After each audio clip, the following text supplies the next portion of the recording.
entirely to the demon. It is entirely false that you have to give consent to the possession for it to happen. I know about half the people I've seen that have been possessed have never done anything to give consent to the possession.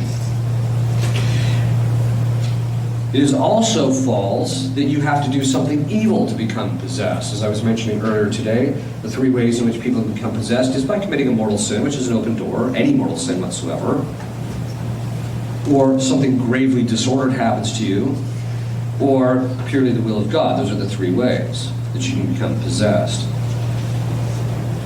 There is also another partial and full distinction made in relationship to possession.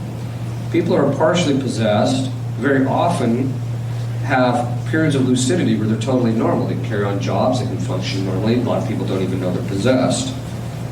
They might think the person's a little odd from time to time, but generally they kind of like the person or they don't see any problem. Whereas full possession, then what happens is the demon is in control all of the time. Whereas a partial possession, the person has periods of lucidity, but then there's periods where the demon takes complete control over it. There is also another misconception that when the demon takes over, it looks like Linda Blair in The Exorcist with her head spinning around. That is not very often, in fact, in 99% of cases, that's not what diabolic manifestation actually looks like. In fact, one time, I was assisting an exorcist because he asked me to come take a look at a case he was working on. And it's only because I actually had a case of this myself that I actually realized what I was looking at when I saw this woman.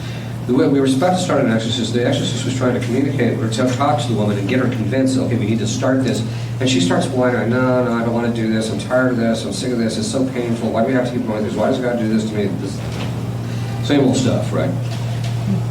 And what I saw in her was there's a very subtle form of manifestation that can occur that if you're not an experienced exorcist, you're unlikely to recognize. So I walked up behind the exorcist, who was taller than me, which is not difficult to do. Walked up behind him, and she was standing in front of him. I stood behind him, I said, that's not her. So I stood behind him, began the solemn ritual of exorcism so that she didn't see it. Immediately went full blown to the manifestation. Later, her husband comes to me and says,